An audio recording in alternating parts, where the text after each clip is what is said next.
আমাদের আজকের অতিথি অ্যাডভোকেট মনজিল মোরশেদ। তিনি বাংলাদেশের সুপ্রিম কোর্টের একজন জ্যেষ্ঠ আইনজীবী এবং মানবাধিকার ও পরিবেশবাদী সংগঠন human rights and peace for Bangladesh HRPB'র প্রতিষ্ঠাতা এবং সভাপতি। দীর্ঘদিন ধরে জনস্বার্থে আইনি লড়াইয়ের মাধ্যমে তিনি দেশের অন্যতম পরিচিত আইনজীবী হিসাবে নিজেকে প্রতিষ্ঠিত করেছেন। পরিবেশ সংরক্ষণ, নদী দখল, দূষণ প্রতিরোধ, পাহাড় কাটা, জলাশয় রক্ষা, বায়ু দূষণ, নিরাপদ সড়ক, ভোক্তা অধিকার, জনগুরুত্বপূর্ণ নানা বিষয়ে তিনি রিট আবেদন করেন। তার করা মামলায় দেশের উচ্চ আদালত গুরুত্বপূর্ণ নির্দেশনা এবং যুগান্তকারী রায় দিয়েছেন, যা জনস্বার্থ মামলার ক্ষেত্রে নতুন দৃষ্টান্ত তৈরি করেছে। আইনের শাসন, বিচার বিভাগের স্বাধীনতা, সংবিধান, মানবাধিকার এবং রাষ্ট্রের জবাবদিহি নিয়ে তিনি বরাবরই সোচ্চার। সাম্প্রতিক বছরগুলোতে বাংলাদেশের রাজনৈতিক এবং সাংবিধানিক সংকট, বিচার ব্যবস্থার স্বাধীনতা, আন্তর্জাতিক অপরাধ ট্রাইব্যুনালের কার্যক্রম, মত প্রকাশের স্বাধীনতা এবং রাষ্ট্র পরিচালনায় আইনের শাসন প্রশ্নেও তিনি প্রকাশ্যে তার মতামত তুলে ধরেন। বিভিন্ন জাতীয় এবং আন্তর্জাতিক গণমাধ্যমে তিনি নিয়মিত আইনি বিশ্লেষণ দিয়ে থাকেন এবং সমসাময়িক ঘটনা প্রবাহে নিয়ে একজন স্পষ্টভাষী আইনজীবী হিসেবে তিনি সকলের কাছে পরিচিত। আজকের এই সাক্ষাৎকারে আমরা তার সঙ্গে আলোচনা করব বাংলাদেশের বর্তমান রাজনৈতিক বাস্তবতা, 2024 সালে ঘটে যাওয়া ভয়াবহ ঘটনা এবং তার পরবর্তীকালে 2 বছর ধরে চলা নানা রকম আইনি অসঙ্গতি নিয়ে, এবং সর্বশেষ শেখ হাসিনার ঘোষণা যে তিনি ফিরে আসবেন এবং তার ফলশ্রুতিতে সরকার, জামায়াত ইসলামী, এনসিপি যেসব বক্তব্য রাখছে, যাকে বাংলাদেশের বর্তমান আইনি কাঠামোতে একটি ভয়াবহ অনাচার হিসেবে আমরা দেখতে পাই। এসব নিয়েই আজকে তার কাছে জানতে চাইব কি ভাবছেন তিনি এই শেখ হাসিনার ফিরে আসা এবং বিচারের মুখোমুখি হওয়ার ঘোষণাতে। চলুন শুনে আসা যাক অ্যাডভোকেট মনজিল মোরশেদ। ধন্যবাদ অ্যাডভোকেট মনজিল মোরশেদ যোগ দেওয়ার জন্য। আমরা আসলে একটু পেছনে শুরু করি, আমরা এটা নিয়ে কথা বলেছিলাম, তারপরেও শুরু করি। 2024 সালের ক্ষমতার পরিবর্তন, বিপ্লব নাকি সাংবিধানিক বিচ্ছেদ বাংলাদেশের? এটি আপনার ওই সময় অনেক কিছু বলা হয়েছিল, কিন্তু এটি কিন্তু আলটিমেটলি অফিসিয়ালি সেটেল হয়ে গেছে। এটা আপনার এখন বিপ্লবের বলার দরকার নাই, কারণ এটা গেজেট আকারেই এটাকে গণ অভ্যুত্থান হিসেবে অন্তর্বর্তীকালীন সরকারের সময় সবাই সম্মতি নিয়ে এটাকে অভ্যুত্থান হিসেবে স্বীকৃতি দেওয়া হয়েছে। কাজে এখানে বিপ্লব বলতে কিছু নাই। আর ওই সময় যারা বলছিলেন, বিভিন্ন রেফারেন্স দিচ্ছিলেন, রাশিয়ান বিপ্লব, ফ্রান্স বিপ্লব, তো ওই জায়গাটায় তারা বিপ্লব বলতে খুব ভালো লাগে, কিন্তু ওইখানে ওই দুইটা জায়গায় যে রেফারেন্স দিচ্ছেন, চিলির বিপ্লব, ও প্রত্যেকটা বিপ্লবের সঙ্গে আপনার একটা সশস্ত্র যুদ্ধ সম্পৃক্ত থাকে। বিপ্লব কখনো সশস্ত্র যুদ্ধ ছাড়া হয় না। হ্যাঁ, আর এই রাজনৈতিক পরিবর্তন আন্দোলনের মাধ্যমে যদি হয় সেটাকে গণ অভ্যুত্থান বলে। এই কারণেই কিন্তু আলটিমেটলি সরকারের পক্ষ থেকে সকল রাজনৈতিক দলের সিদ্ধান্তের প্রেক্ষিতে এটাকে গেজেট আকারে প্রমাণ করে এটাকে গণ অভ্যুত্থান বলা হয়। কিন্তু এখন যে ধরুন সংবিধান নিয়ে একটা বড় ধরনের ক্যাওস তৈরি হয়েছে, সংসদে প্রতিদিন এই ক্যাওস দেখতে পাচ্ছি আমরা আমরা একটা কনস্টিটিউশনাল রাপচারের দিকে যাচ্ছি কিনা। এই যে ইউনূসের সরকার ক্ষমতায় বসা এবং একটি নির্বাচন হওয়া, এটা তো সংবিধানের ধারাবাহিকতা ক্ষুণ্ণ হওয়া, কারণ প্রধানমন্ত্রীর পদত্যাগপত্র নেই, স্পিকারের পদত্যাগপত্র নেই, শুধুমাত্র রাষ্ট্রপতির অধ্যাদেশে। আপনার কি মনে হয় না যে এটা এক সময় না এক সময় প্রশ্নবিদ্ধ হবেই? না, সংবিধানের বিষয় নিয়ে কোনো বিতর্ক নাই। সংবিধানের নিয়ে একমাত্র বিতর্ক হতে পারে যখন কেউ যদি আদালতে যায় যে সংবিধানের এটা ব্যাখ্যাটা কি, তখন দুই পক্ষের মধ্যে বিতর্ক হলে আদালত একটা সিদ্ধান্ত দিয়ে দেন। এখানে সংবিধানের বিতর্ক কিছু নাই, কারণ হলো সংবিধান নিয়ে যে কথাটা বলা হয়েছিল যে অধ্যাদেশ জারি, মূলত সংবিধানের ক্ষমতাকে খর্ব করে, বাইপাস করে রাষ্ট্রপতি যে অধ্যাদেশ জারি করেছিলেন, এটা বহুদিন আগে প্রথম আমিই বলেছিলাম যে এই অধ্যাদেশ জারিটা রাষ্ট্রপতির ক্ষমতার বহির্ভূত, এবং এটার জন্য ভবিষ্যতে ওনাকে অভিযোগও আসতে পারে ওনার বিরুদ্ধে। এবং পরবর্তীভাবে রাজনৈতিকভাবে বিএনপিও সেটা নির্বাচনের পরে, আগে অবশ্য তারা বলেনি, তা নির্বাচনের পরে তারা বলেছেন, এবং ওই সংবিধান সংস্কার পরিষদের সদস্য হিসেবে তারা ওতো নেননি, ওখানে বলে দিয়েছেন এটা সংবিধানের কোনো ধারাবাহিকতা না। কাজে এখন সংবিধান নিয়ে কোনো বিতর্ক নাই। যেটা করছেন সেটা হলো যারা রাজনীতি করছেন তারা তাদের রাজনৈতিক মতাদর্শ এটা বলতেই পারেন, তাই না? এটা তো তাদের কথা, এটা আজীবন কিন্তু চলতে থাকবে যে আপনি রাজনীতি যেটা করে। সাক্ষাৎকারে বলেছিলেন, আমার সাথেও সাক্ষাৎকারে বলেছিলেন যে ডক্টর ইউনূসের বিচার হতে পারে। কোন হ্যাঁ, আইনের ভিত্তিতে সেটা তো আপনি কথা না, বলেছিলেন? সেটা তো শুনেন, সেটা তো আপনি যদি জিজ্ঞেস করেন সেটা আমি সেদিন বলেছি। এটা হলো, আপনি জানেন যে আমাদের মার্শাল্লাহ বঙ্গবন্ধুকে হত্যা, জিয়াউর রহমানকে হত্যা, তারপরে অনেকবার মার্শাল্লাহ এরশাদের মার্শাল্লাহ, এই সব কিছুর পরে আপনার মার্শাল্লাহ জিনিসটা কিন্তু বন্ধ হয়ে গেল এবং 91-এর ক্ষমতার পরে আপনার মার্শাল্লাহ কিন্তু আসে নাই। কিন্তু এটার ক্যারেক্টারটা একটু অন্যভাবে চেঞ্জ হয়ে গেল। সেটা হলো যে যখনই বিশেষ করে যারা বড় প্লেয়ার, রাজনৈতিক প্লেয়ার, বিশেষ করে আমি মুরব্বীদের কথা বলতেছি, আন্তর্জাতিক মুরব্বী, তারা অনেক সময় আপনার সেনা সমর্থিত অথবা বুদ্ধিজীবী অথবা অন্তর্বর্তীকালীন সরকার বিভিন্ন ভাবে তারা এটা বসাতেন। এবং এই কারণে শেখ হাসিনার সরকার 15তম সংশোধনী যখন করেছেন, তখন ওর ভিতরে একটা সংশোধনী এনেছিলেন। এটার আরো একটা কারণ হলো, এর আগে আবার 5th অ্যামেন্ডমেন্টের যখন জাজমেন্ট হয়, সেই জাজমেন্টের মধ্যে এই প্রশ্নটা আসছিল যে হঠাৎ করে কেউ এসে ক্ষমতা দখল করে সালাম আলাইকুম দিয়ে বসে গেল, এটা তো সংবিধান অ্যালাউ করে না।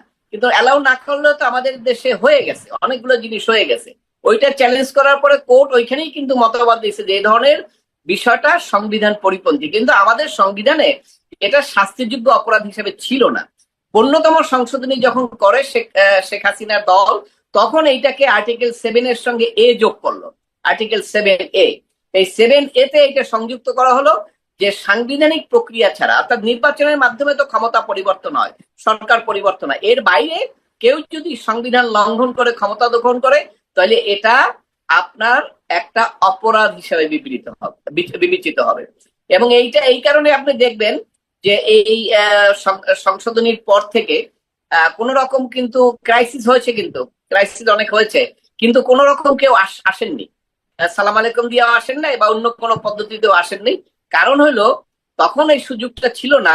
যদি আসতেন তাহলে তাদেরকে ফেরত যাওয়ার সুযোগ ছিল না। কারণ ফেরত যেতে গেলে আপনাকে পুরো সংবিধান বাতিল করে নিজেদের মতো একটা পার্লামেন্ট তৈরি করে তারপরে তাকে ফেরত যেতে হবে।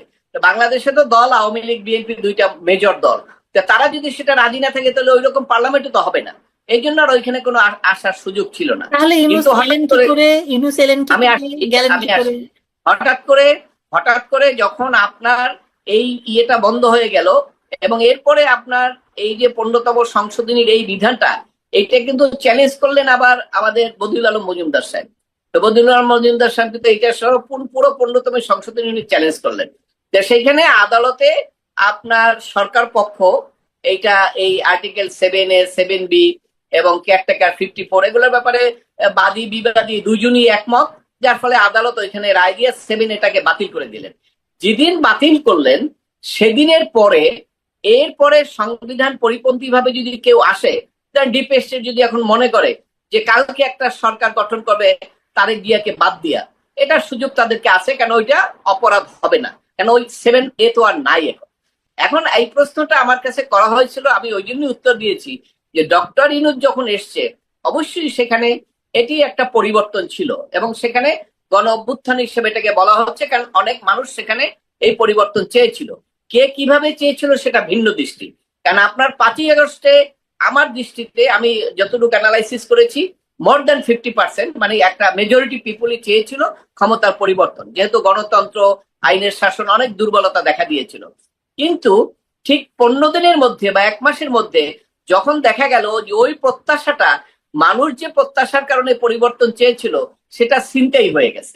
অর্থাৎ ব্যাকগ্রাউন্ডে অপর একটা গ্রুপ ছিল যারা নাকি মেটিকুলাস ডিজাইন করেছিল, এবং বিশেষ করে মুক্তিযুদ্ধের পরাজিত শক্তি, তারা যখন বঙ্গবন্ধুর 32 নম্বর বাড়ি ভাঙা শুরু করলো, স্বাধীনতার বিভিন্ন স্মৃতি ধ্বংস শুরু করলো, এবং যখন বলা শুরু করলো যে আপনার জাতীয় সংগত পরিবর্তন করতে হবে, সংবিধান ছুঁড়ে ফেলে দিতে হবে, ঠিক তখনই এই যে একটা বড় অংশ মানুষ, তারা তখন বুঝে গেল যে আমাদের যে চাওয়াটা, সেই চাওয়াটা আর থাকলো না, এটা অ্যাডভোকেট ছিনতাই হয়ে মঞ্জিল মোর্শেদ, এই যে জুলাই দিবস বলে একটা মানে দিবস ঘোষণা করা হয়েছে, এবং সেই দিবসে বিভিন্ন আলোচনায়, বিশেষ করে আব্দুল কাদের নামে একজন ছাত্র নেতার আলোচনায় বেরিয়ে গেল যে সেনাবাহিনী সিগন্যাল দেওয়ার পরপরই তারা এক দফা ঘোষণা করেছিল সেই ইয়েতে।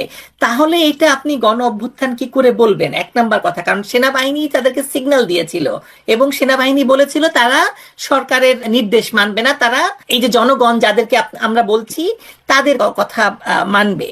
তাহলে এটাও তো এক ধরনের সেনা কুই হয়ে গেল, হলো নাকি? আমরা দেখলাম যে বঙ্গভবনে কে গেলেন? বঙ্গভবনে গেলেন ওয়াকারুজ্জামান। বঙ্গভবনে উনি গেলেন আমার উপর আস্থা রাখেন, এবং উনি ডাকলেন রাজনীতি মানে মানে রাজনৈতিক দলগুলোকে, এবং উনি মানে ক্ষমতার কেন্দ্রেই অবস্থান করলেন মানে ডক্টর ইউনূস না আসা পর্যন্ত। মানে উনি ক্ষমতা নিজের হাতে না রেখে দিয়ে দিলেন ডক্টর ইউনূসের মানে প্রদান করে। না হলে আর ইউনূসের পাশে যদি উনি না থাকতেন বা সেনাবাহিনী না থাকতো সমর্থন, তাহলে কি এটা এই গণ অভ্যুত্থান থাকতো? না, অবশ্যই। কারণ আপনার দৃষ্টিভঙ্গিটা এইভাবে আমি আলোচনা করি দেখি, সেটা হলো ধরেন 90-এর গণ অভ্যুত্থান, সেটিও যখন নুরুদ্দিন যদি না বলতো যে আমি আর্মি নামাবো না, তাহলে ওই গণ অভ্যুত্থানও সফল হতো না। কারণ আপনি জানেন যে তৃতীয় বিশ্বের দেশে আর্মি হলো একটা বেসিক বড় ফোর্স। আর্মি যদি গভর্নমেন্ট থেকে তাদের সাপোর্ট তুলে নেয়, তাহলে ওই সরকার পতন করে। এবং আপনার তেসরা আগস্টেও প্রধানমন্ত্রীর বাসায় এই সেনাবাহিনীর প্রধান সকলের কিন্তু মিটিং হচ্ছিল। সেখানে কিন্তু প্রধানমন্ত্রীর নেতৃত্বেই সবাই ছিলেন এবং তারা বলেছিলেন তারা এটা করবেন। কিন্তু ততদিন পর্যন্ত আপনি 5ই আগস্টের ঘটনা একটা, আর এর আগে আমি যেটা বলছি সেখানে মানুষ যে এর আগে পরিবর্তনের কথা বলেছেন এবং সেখানে যে রাস্তায় লোকজন ছিল শুধু বিএনপি জামাত না, সাধারণ মানুষ। এবং কি আপনি জানেন যে আমাদের যে প্রাক্তন প্রধানমন্ত্রী শেখ হাসিনার যে পিএস আপনার বড়ুয়া, ও ব্যারিস্টার বড়ুয়া, যে সে কিন্তু কয়েকদিন আগে বলেছেন, এবং আওয়ামী লীগের আরো একজন নেতা বলেছেন, এবং আমাদের অভিজ্ঞতা যে আওয়ামী লীগের অনেক লোকজন, আওয়ামী লীগ বলতে আওয়ামী লীগ সমর্থক, তারাও চেয়েছেন এইভাবে দেশ চলবে না, কারণ দুর্নীতি অন্য অন্য কারণে পরিবর্তন চেয়েছিলেন। এটাকে আমি কোনোভাবেই বলবো না, আমার অ্যানালাইসিস এটা আসবে না যে এই পরিবর্তনটা মানুষ চায় নাই, চেয়েছিল। কিন্তু সেই পরিবর্তনটা যে উদ্দেশ্যে চেয়েছিল সেইটা ওই 1 মাসের মধ্যে যখন নাকি দেখলো যে একটা ছিনতাই হয়ে গেছে, তখন থেকে তারা মুখ ফিরিয়ে নিয়েছে এবং তারা হতাশ হয়ে ঘরে বসে গেছে। এবং এই কারণেই কিন্তু আপনি দেখবেন প্রথম 2 মাস কিন্তু আওয়ামী লীগের পক্ষ থেকে কোনো নেতা কোনো কথা বলেননি, তারা অবজার্ভ করেছেন কি হয়েছে। এবং আলটিমেটলি যখন মানুষের মধ্য থেকে এই জিনিসগুলো আসলো, 32 নম্বর ভাঙার পরে রিক্সাওয়ালা একজন ওখানে ফুল দিতে যায় বা একজন নায়িকা ওখানে প্রতিবাদ করতে চায়, এটা কিন্তু একদম সিম্পল, এটা পলিটিক্যাল লোক না, সাধারণ মানুষ। তারপরে কিন্তু এই সিনারিওটা চেঞ্জ হয়েছে এবং সেটা ইউনূস সরকারের পদক্ষেপের কারণেই। এই যে আপনার 5ই আগস্টের পরে যে আওয়ামী লীগের সমর্থন যে বাড়লো, এই সমর্থন বাড়ার একমাত্রই কারণ হলো, সেটা হলো ডক্টর ইউনূসের বিভিন্ন পদক্ষেপ। এবং ডক্টর ইউনূস 5ই আগস্টের যেভাবে মানুষ পরিবর্তন চেয়েছিল, জাস্ট ক্ষমতা যাওয়ার পরে যদি তত্ত্বাবধায়ক সরকার গঠন করে নির্বাচন দিতেন, সমস্ত দল সেখানে অংশগ্রহণ করব, সেই ক্ষেত্রে আওয়ামী লীগও কোনো কথা বলতো না। কেন বলতো না? কেন 2 মাস তো কিন্তু কথা বলে নাই তারা। কেন বলতো না? যে পরিবর্তনটা এটা আওয়ামী লীগের ভিতরেই অনেকেই চেয়েছেন, যে এটা তো অনেকদিন থেকে ক্ষমতা থাকলে যেটা হয় তাদের নেতাদেরকে নিয়ন্ত্রণ করা যাচ্ছিল না, ব্যাংক ট্যাঙ্ক সবকিছু, অনেক নেতাদের দল, অনেক জেলা ছিল তাদেরকে, অনেক জেলায় ছিল পুলিশ তাদের অধীনে, সবকিছু মিলে একটা অব্যবস্থা ছিল। এবং এই কারণে তারা কিন্তু তখন ওই জিনিসটা নির্বাচনটাকে মেনে নিত, কোনো বলতো না যে আমাদেরকে কেন সরানো। এখন আপনি যে প্রশ্নটা তুলছেন খুবই পার্টিনেন্ট।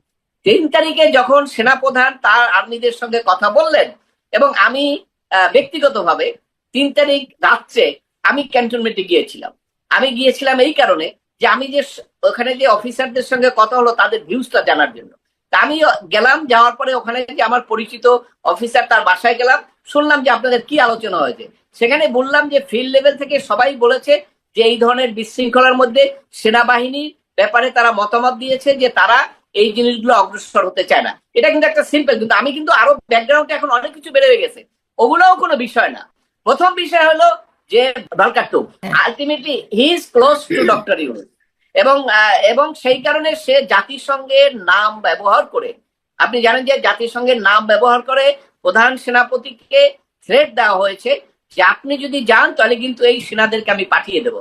এবং আপনি জানেন যে সেনাবাহিনীর একটা সবচেয়ে বড় সমস্যা, এই বিদেশে যারা থাকেন তারা যদি কিছু না চান তাহলে সেটা সেনাপ্রধানের পক্ষে করা সম্ভব না। শুধু আপনাকে একটা তথ্য দিয়ে রাখি, এখানে শুধু ভলকার তুর্ক নন, এখানে আইরিন খানও যুক্ত ছিলেন। আইরিন খান তখন নেপথ্যে কাজ করেছেন এই পুরো মানে ইয়েতে জাতিসংঘে। সেটা আরো মানবাধিকার সংগঠন অনেক আছে, সবাই হিউম্যান রাইটস ওয়াচ সবাই বলছে, কিন্তু সেটা না। যে ঘটনাটা আসছে সেটা হলো এই থ্রেডটা কিন্তু পরবর্তীকালে আসছে, এবং সেইখানে কিন্তু সেনাপ্রধান যে আপনি বলছেন যে সেনাপ্রধান যে আমার অ্যানালাইসিস, সেনাপ্রধান যে নিজেই অনেকদিন আগে থেকে এই পরিকল্পনা করে সরকারকে সরিয়েছে, আমার কাছে এটা মনে হয় না অ্যানালাইসিসে। কারণ হলো যে সেনাপ্রধানও যখন কথা বললেন সবার সঙ্গে এবং ইন্টারন্যাশনাল চাপটা আসলেন, তখন ওনার সিনারিও পরিবর্তন হয়ে গেছে। এবং ইউনূসকে যে সে বসাইছেন না, সেটা আপনি জানেন যে হাসানাত আব্দুল্লাহ অনেকে কিন্তু ওনার ব্যাপারে অনেক কথা বলেছেন, যে উনি কিন্তু যখন ইউনূসের কথা বলছে উনি তো কনভিক্টেড। তারপর এই কথাও বলেছে হাসনাত সরাসরি যে আমি অনেক বুকে কষ্ট নিয়ে মেনে নিলাম, তাই না? এবং সেনাপ্রধান কিন্তু প্রথম থেকে যারা আওয়ামী লীগের চলে গেছে অন্যরা কেন করতে পারবে না, এই প্রচেষ্টা কিন্তু বলা হয়েছিল। কাজে এখন যেভাবে একটা বিভিন্ন ভাবে সেনাপ্রধানকে একদম পুরোপুরি আওয়ামী লীগ অপসারণের নায়ক তৈরি করা হচ্ছে বা বলা হচ্ছে, আমার অ্যানালাইসিসে সেটা মনে হয় না।